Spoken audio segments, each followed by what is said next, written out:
नमस्कार, मैं दीपक कुमार आपका स्वागत करता हूँ। प्रातः स्मरणीय अनंत श्री विभूषित परमाराध्य संत सदगुरु महर्षि मेही परमहंस जी महाराज का यह प्रवचन सहरसा जिला विशेषाधिवेशन ग्राम खापुर, जो अब जिला मधेपुरा में है, में दिनांक 8/11/1952 ईस्वी को प्रातःकालीन सत्संग में हुआ था। श्रुतलेख महर्षि संत सेवी परमहंस जी महाराज का है। बंदौ गुरुपद कंज कृपा सिंधु नर रूप हरि, महामोह तम पूंज जासु वचन रवि कर निकर। प्रिय महाशयों, सत्संग करने हम लोग यहाँ आए हैं। सत्संग विलास विनोद का, आमोद प्रमोद का स्थान नहीं है। पूजा पाठ ध्यान करने का स्थान समझते हैं। पूजा पाठ ध्यान हम क्यों करें, इस बात को समझने के लिए सत्संग में जाते हैं और हम लोग पूजा पाठ करें। इन्हीं दो बातों के लिए यह सत्संग है। सत्संग उसे कहते हैं कि इन बातों का उपदेश हो और जहाँ परमार्थिक बातें सुनने समझने के लिए लोग एकत्रित हों, वह बाहरी सत्संग है और ध्यान करना आंतरिक सत्संग है। ऐसा बाबा साहब कहते थे। घूम घूम कर नहीं, किंतु बासे में बैठकर ही मालूम हुआ कि हम लोग अपने कर्तव्य को भूल गए हैं। आप काल की उपासना नहीं करते। काल की उपासना यह है कि जिस समय जो काम करने का नहीं करते, इसलिए समय समय पर जो काम है उसे करना चाहिए। यही काल की उपासना है। काल कोई भयंकर जीव नहीं है। काल का अर्थ समय है। काल की उपासना किए बिना कोई मुक्ति या मोक्ष नहीं पा सकता। पूजा की तो कितनी ही सामग्रियां हैं, लोग उतने कर भी नहीं सकते, किंतु पूजा वह कीजिए जिससे प्रभु प्रसन्न हो।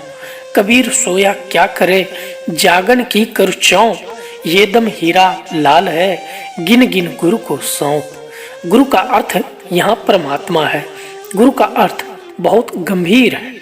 परमात्मा से लेकर अपने से श्रेष्ठ गुरुजनों को भी गुरु कहते हैं। गुरु का अर्थ है ज्ञानदाता। आदि ज्ञानदाता परमेश्वर है। उस मनुष्य को मनुष्यता सिखाता है जिसको परमात्मा ने ज्ञान दिया है। यदि किसी को दावा है कि मैं महागुरु हूँ, तो उसने किसी वृक्ष, बैल या किसी पशु इत्यादि को मोक्ष का उपदेश दिया है। आप लोग जानते हैं कि 7 बजे से सत्संग का कार्यक्रम प्रारंभ है। अपने समय को उसमें लगाइए जिसमें लाभ हो। लाभ भजन करने में है और संसार के काम में। सत्संग के समय सत्संग कीजिए और संसार के काम के समय संसार का काम कीजिए। ध्यान बिंदु उपनिषद का पाठ आप लोगों सुने। कहावत है कि पंडितों का वेद, संतों का भेद। वेद नहीं पढ़े, केवल भेद जाने और करे तो संत हो जाएगा। ईसा मसीह कोई विशेष विद्वान नहीं थे। यहाँ कबीर, नानक क्या पढ़े लिखे थे? तुलसीदास जी भी बड़े बड़े विद्वानों के सामने बहुत कम थे। संत पढ़े अनपढ़े सब हो सकते हैं, किंतु पंडित बिना पढ़े नहीं हो सकता है। पंडित अयोध्या प्रसाद ने कहा था, वेद का अर्थ आकाश में लिखा है। बाबा साहब कहते थे कि मैं वह पुस्तक पढ़ा हूँ जिसमें 1 पत्र, 2 पृष्ठ और 4 अध्याय है। पढ़ते पढ़ते थक जाता हूँ, अंत ही नहीं होता। भारी इतनी कि हजारों इंजन नहीं खींच सकती। 1 पत्र है, 2 पृष्ठ और 4 अध्याय क्या है? सारा विश्व पिंड ब्रह्मांड मिलाकर 1 पत्र है। सारा विश्व का अर्थ सारा प्रकृति मंडल। यदि कहें कि समस्त प्रकृति मंडल का संसार बन गया है, प्रकृति का विकृत रूप होकर और कितना बचा है, ठिकाना नहीं। यही प्रकृति 1 पत्र है, 2 पृष्ठ, एक स्थूल और दूसरा सूक्ष्म।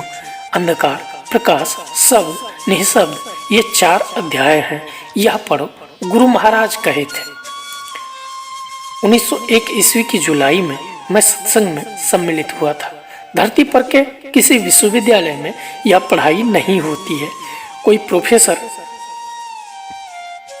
और गुरुजी नहीं कर सकते न पढ़ा सकते, वह तो चुप बैठेगा, अंतर में करेगा, जन्मों पढ़ेगा और अंत में समाप्त करेगा, या आकाश में जो वेद का अर्थ लिखा है सो पढ़ेगा। बाबा साहब इसी पुस्तक को पढ़ने कहते थे और अन्य पुस्तकों का भी आदर करते थे। तुलसी साहब का घट रामायण, तुलसीदास कृत रामायण और भगवान बुद्ध का धम्मपद। आपने सुना, पाप बहुत बड़ा हो, बहुत योजन तक फैला हो तो ध्यान योग के द्वारा नष्ट हो जाता है। सुनकर आश्चर्य मालूम होता है। ऋषि मुनियों का वचन हो इसलिए मानो, यह भी अच्छी बात है। वचन प्रमाण भी लोग मानते हैं। फिर एक बात और, यदि बड़े लोगों के कहने में भी त्रुटि हो तो उनके विचारों की त्रुटि निकाल कर तब अभ्यास करो। मन की एकाग्रता को ध्यान कहते हैं। यदि कहो कि मेरा खेत है, उसी और मन लगाकर रहेंगे तो पाप नाश हो जाएगा? नहीं, खेत का अर्थ मैंने स्थूल ध्यान के लिए इसलिए इशारा किया। इससे और बड़े के पास जाकर सुनिए। ध्यानं निर्विषयं मनः, मन को निर्विषय कैसे करें? शून्य में जाना कैसे होगा? तो दोनों में मेल है। शून्य में जाना, आकाश में जाना और बाबा साहब का वह एक पन्ने की किताब पढ़ना आ जाता है। विषय छूटेंगे कैसे, इस पर विचारो। लोग कहते हैं संसार में बहुत वस्तुएं हैं, किंतु विद्वान विचार कर कहते हैं अरे 5 ही वस्तुएं हैं, रूप, रस, गंध, शब्द और स्पर्श। इन सबों से अपने को खाली करो तब ध्यान होगा। सुनकर असंभव मालूम होता है। फिर ज्ञानी कहते हैं कि असंभव नहीं, असंभव होता तो उपदेश नहीं देते। पहले बचपन में खेलते हैं, फिर पढ़ते हैं, फिर उपार्जन करते हैं। उसी प्रकार बिना एक छोड़े एक नहीं हो सकता। परमात्मा की भक्ति करने के लिए संतों ने कहा, यदि कहो परमात्मा को नहीं देखा तो उसकी भक्ति, उसकी सेवा शुश्रूषा कैसे करें? तो संतों ने कहा, कुछ नहीं जानते हो तो राम राम, शिव शिव कहो, एक मन से मंत्र जपो। कोई ऐसा कहे कि मेरा मंत्र अच्छा है, उसका नहीं, यह सुनकर बोलिए नहीं। एक मंत्र को जपिए जिसका अर्थ ईश्वर संबंधी हो। स्थूल जाप जपिए, सब शब्द छूटकर एक शब्द रहेगा। अन्य विषय को छोड़कर केवल शब्द में लगे रहो। फिर लोग ध्यान करने बतलाते हैं। अपने इष्ट देव का ध्यान करो। कोई गुरु का ध्यान, कोई राम का, कोई कृष्ण का ध्यान करते हैं। आंख बंद करके जाप जपना और मानस ध्यान करना। कोई ओम का ध्यान करते हैं और कोई अल्लाह का ध्यान करते हैं। आलिफ पर और विशेष सिमटाव होता है, इसका भी ध्यान करते हैं। देखते देखते सोना के समान, चांदी के समान चमकता है। पहला अध्याय अंधकार मंडल में रहकर स्थूल जप, स्थूल ध्यान है। पहला अध्याय थोड़ा है, दूसरा अध्याय बहुत बड़ा है। स्थूल जप में और ध्यान जप में बहुत रूप और बहुत शब्द छूट जाते हैं। फिर दूसरे अध्याय में जाने से स्थूल रूप और स्थूल शब्द छूट जाता है। किंतु ऐसा नहीं है कि इष्ट छूट गए, इष्ट देव का सूक्ष्म रूप रह गया।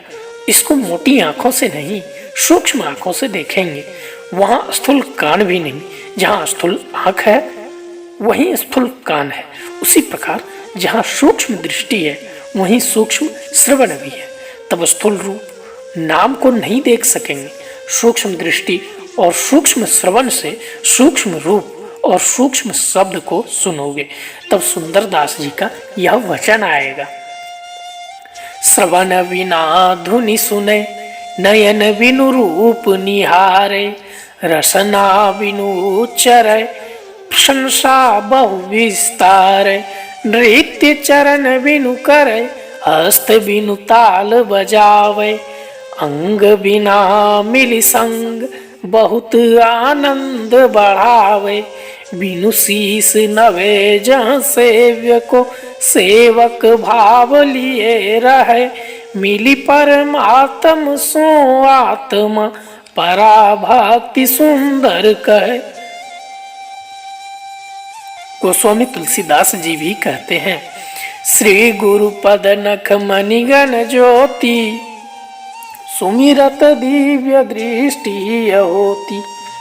ज्योति वाला नख स्थूल नख नहीं है, यह दृष्टि योग से देख सकेंगे। फैलाव से सिमटाव में आओ, दृष्टि सूक्ष्म हो जाएगी। दृष्टि तो सूक्ष्म है ही, आंख और डिम पुतली को दृष्टि नहीं कहते हैं। दृष्टि सूक्ष्म हुई है, इसको समेटो तो सिमटाव में ऊर्ध्व गति होगी। स्थूल दर्शन और स्थूल श्रवण छूट जाए तो स्थूल विषय छूट जाएंगे। इससे सूक्ष्म का फैलाव विशेष है, होना ही चाहिए। स्थूल से सूक्ष्म का फैलाव विशेष होता ही है। संतों ने सूक्ष्म मंडल में आकर सुनने के लिए कहा। शब्द अपनी ओर खींचते हुए उद्गम स्थान पर खींचता है। शब्द बहुत है।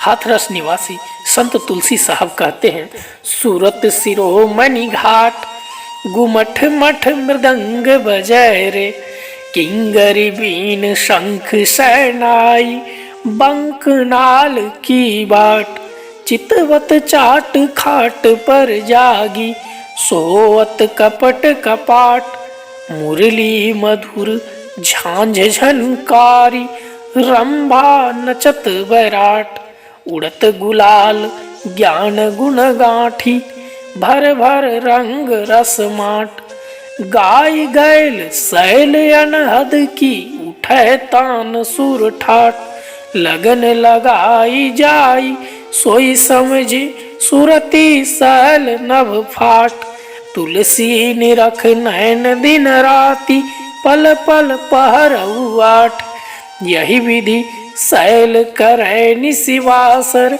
रोज 360। पहले विविध शब्दों में सूरत चलेगी, पहले शब्द का पता लगेगा, उसके उद्गम पर पहुंचा, तब दूसरा शब्द मालूम हुआ, उसको पकड़ा। इस प्रकार चलते चलते सूरत निशब्द में पहुंच जाएगी। साधक गुण को पकड़ते हुए गुणी में रहता है। शब्द को पकड़ कर रखना आकाश में रहना है। इसी साधना में होने से सभी पाठ समाप्त हो जाएंगे, परंतु इसके लिए बहुत लंबा समय चाहिए और प्रवाह करने वाले कर सकेंगे, बेप्रवाह कर नहीं सकते। भगवान बुद्ध ने कहा, बुद्ध केवल उपदेश करने वाले हैं, करना तुम लोगों को है। तो क्या किसी की आशा छोड़ दें? नहीं। जिसको श्रद्धा है, आशा है, तो जिस प्रकार वर्षा का पानी गड्ढे में जमकर जमा हो जाता है, उसी प्रकार जिनमें श्रद्धा है उनमें ज्ञान आकर टिक जाता है। भगवान बुद्ध के एक शिष्य भगवान के शरीर छूटने के समय रोने लगे तो बुद्ध ने कहा, अपना दीपक आप बन, वेद की पुस्तक को खूब पढ़िए और समझिए। अच्छी तरह तो प्रायः ही कोई कह सकेंगे कि मैं बिल्कुल समझ गया। जानने के लिए बहुत बातें हैं, किंतु जिससे अपना काम चले वह अवश्य जानना चाहिए। बाबा साहब कहते थे, संतमत का सिद्धांत बहुत छोटा है और 2 सफ़े में है, शून्यगत मन और निर्विषय मन। जब मन निर्विषय होता है तो पाप आप ही नष्ट हो जाते हैं। यदि कहो कि पहले का जो पाप किया हुआ है, कर्म 3 प्रकार के होते हैं, क्रियमान, संचित और प्रारब्ध। जिस कर्म को भोग रहे हैं वह प्रारब्ध है, थोड़ा भोगा है, थोड़ा बाकी है, भोगने को है, वह संचित है। क्रियमान वह है जिसका कारण प्रारब्ध नहीं है। अभी जो हम नया कर्म करते हैं बिना प्रारब्ध के आधार पर के, वह क्रियमान है। जो ध्यान में स्थित होगा उसका क्रियमान पाप छूट जाएगा, बाकी प्रारब्ध और संचित का स्थूल और सूक्ष्म में भोग होगा। जहाँ तक कर्म मंडल है वहाँ तक सुख दुख का भोग भोगना ही पड़ेगा, किंतु परमात्मा के पास दोनों बराबर है, जिससे सब तृप्त है। वहाँ काम विशेष सुख नहीं है। इससे नीचे के लोक में अपने कर्मानुसार कम विशेष सुख पाते हैं। ध्यानाभ्यासी तो कहीं किसी लोक में नहीं ठहरते, वे चले ही जाते रहते हैं। ध्यानाभ्यास में ऊर्ध्व गति होती है। और राधा स्वामी साहब ने कहा है, बैठे न रास्ता काटा, चलते न बाट न पाई, है रहनी गहनी की बाता, बैठा रहे चला पुनि जाता, कहे को तात्पर्य है ऐसा, जस पंथी वो हित चढ़ी जैसा। इस प्रकार की ऊर्ध्व गति में वह कर्म मंडल को पार कर जाता है और स्वरूप की पहचान हो जाती है, तब कर्म नहीं होता। कर्म की हो ही स्वरूप ही छीन है। बुद्ध को पेचिस की बीमारी हुई थी तो वे कहते थे, आनंद, जब तक समाधि में रहता हूँ तो आराम रहता है, पिंड में आने पर बहुत कष्ट होता है। उनको ऐसी शक्ति हो जाएगी कि परमात्मा को प्राप्त कर कर्म फल का दर्द कम रहेगा।